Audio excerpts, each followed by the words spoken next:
Chapter 2. On Monday morning in the middle of the fall term, Doreen Green started as Union Junior High's newest ninth grader. Union Junior was a great big brick monolith of a building, 4 stories high, windows black and glinty like a supervillain's eyes. "This is going to be great," Doreen muttered, glaring up at it. She didn't believe a word she was saying, but she said it with so much confidence she almost forgot she didn't believe it. "This is going to be a fuzzy ball of fantasticalism." If the school had suddenly sprouted arms and legs, picked up a club, and splatted her on the sidewalk, she would not have been surprised. She scowled at the building just in case it had any arm-sprouting ideas, but it just stood there, like totally normal brick buildings tend to do. Doreen pointed 2 fingers at her eyes and then back at the school. If it secretly was an evil robot, now at least it knew she was onto it. "What is that girl doing?" she heard someone whisper. Doreen turned to find the speaker, a black-haired girl who was walking with a blonde girl. "I'm staring down the school," said Doreen, because it was true, even though she worried it sounded odd. The black-haired girl stated, "Are you talking to me?" Whoops. Maybe the girl hadn't meant for Doreen to hear that whisper. Sometimes Doreen forgot to ignore her slightly better than normal human hearing and all those little extra or abnormal things about herself. Sometimes hiding all those things made her so exhausted she felt like sleeping till cake day. "Hi, I'm Doreen Green." When she didn't know what to say, she defaulted to extreme friendliness. "Lucy Tang," said the dark-haired girl with a frown. "So, you look like you might be wondering what I'm doing, even though you didn't speak aloud whatever question might have been in your brain, at least not so that any normal girl could hear, which I am, a totally normal girl, in case you were wondering.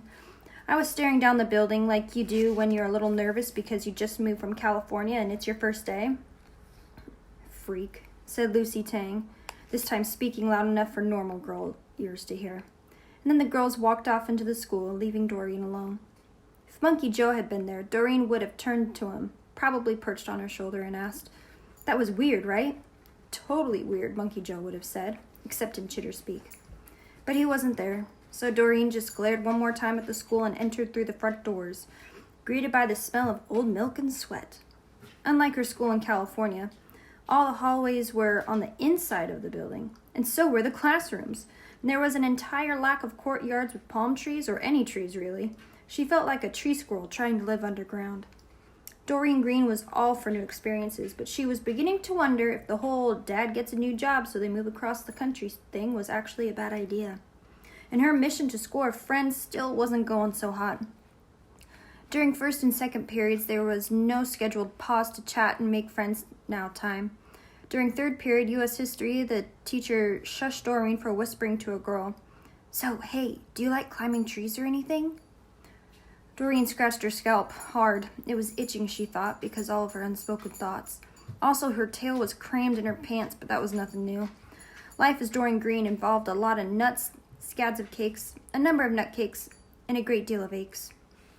At lunch hour, she walked down the hallway toward the cafeteria behind a group of 5 girls who were chatting nonstop like a nest of squirrels. Doreen sighed. In California, she always had a friend here, a friend there, and she never belonged to a borough. As awesome as that group of girls looked, they were awfully slow, so Doreen picked up the pace trying to get around them.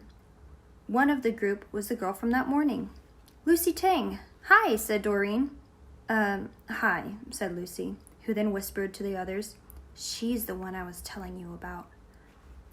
"Whoa, baby got back," said the blonde in the middle. "Huh?" said Doreen. Didn't she just make a comment about Doreen's badonk? Because it was a fact that Doreen sported a supersized badonk. It was a real challenge, frankly, to find pants that would fit her tail-enhanced badonk as well as her naturally thick thighs. Do you have lunch this period too?" Yeah," said the blonde. She pointed at Doreen's face. "Do you have your lunch stored in those rosy cheeks?" Doreen ran her tongue on the inside of her cheeks just to make sure. She didn't think she had food in there, but it was a very useful place to store a few extra nuts. Or wait, was that girl implying that her wide, full cheeks were something to be ashamed of instead of a useful adaptation? "Hey, honest help," said a brunette. "If you want my orthodontist's number, I'd be happy to share. Maybe he can do something for your, She gestured towards Doreen's mouth, where her front teeth stuck out below her top lip. Fuzz muppets, Doreen swore to herself. She stopped and let the group pass by. How in the known universe was a girl supposed to make a lifelong, very best New Jersey friend if everyone was being so weird? Doreen glared up at the school ceiling, shaking a threatening fist. At moments like this, she briefly considered giving up on optimism. Expecting the worst sounded so much better than demanding wonderfulness from life. But no, she would not be defeated. She took a deep breath and entered the cafeteria. It was teeming, like when you turn over a log and all the worms and stuff start to wiggle away. Doreen was seconds away from leaping onto a table and declaring to the room, "I am Doreen Green, age 14, and I'm looking for a friend. Who among you is most likely to want to hang out with me and talk for hours and eat trail mix once it's been picked clean of the abominations known as raisins?" But Lucy was staring at her. The word freak seemed to vibrate in the air like a rung bell. Doreen just stood there, like a squirrel frozen on a street, a car coming at her. The tail crammed in her pants ached like a bad secret. But wait! There was a table over there, mostly empty. Just one girl. She had acorn brown skin and hair as black squirrels, and she was bent over reading a math textbook and nibbling dry crackers. Doreen sat down and started pulling her lunch out of her paper bag. 2 almond butter sandwiches, 3 apples, and a half-pound of raisin-free trail mix. The girl looked up, frowning. "Hey, I'm Doreen Green. Just moved in. What's your name?" "Anna Sophia," the girl said it like a question. "Anna Sophia is your name?"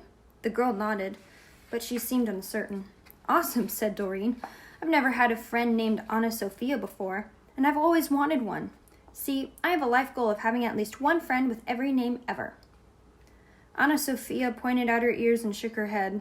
Doreen noticed now that the girl was wearing behind-the-ear hearing aids. Ben, one of Doreen's Canadian cousins, wore hearing aids like that. "Oh, are you deaf?" said Doreen. "Or do you say hard of hearing? I think some people prefer deaf, and some prefer—" "I can't really understand you," Anna Sophia interrupted. "I read lips, but I need to hear some of what you're saying to make sense of it, and my hearing aids pick up too much background noise in here." She'd clearly had to explain this to people before. Doreen scooted closer. "Do you want to go eat outside? Does it help if I talk louder? Or if I move my mouth big like this when I talk?" "Wait, no. Ben told me that was super obnoxious. Ben's my Canadian cousin. One of my Canadian cousins. I have like 20. Anna Sophia sighed. "I can't understand you. Besides, I'd rather sit alone."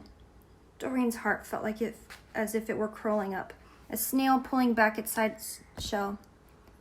She tried to say, "That's cool, whatever," but she couldn't seem to get her voice to work. Besides, Anna Sophia had looked back at her math textbook, because apparently her math textbook was a vast improvement over Doreen Green. Pressing her lips together to keep herself silent, Doreen rebagged her lunch and slumped outside to eat on the front steps. Maybe the Doreen who was capable of having friends had been left behind in California. Maybe the nut of her was lost and she was just the discarded shell.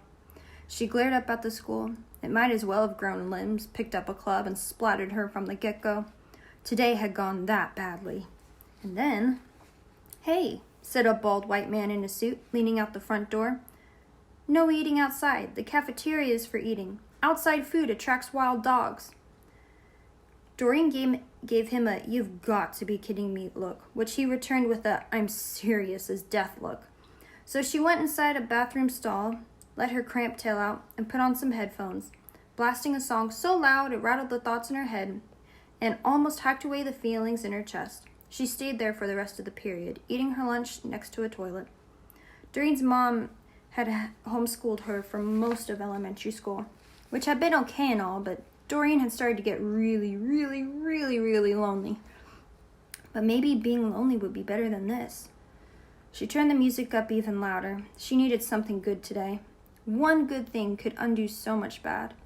Doreen believed that she believed in salted caramel nut clusters, and she believed in salted caramel nut clusters a whole lot.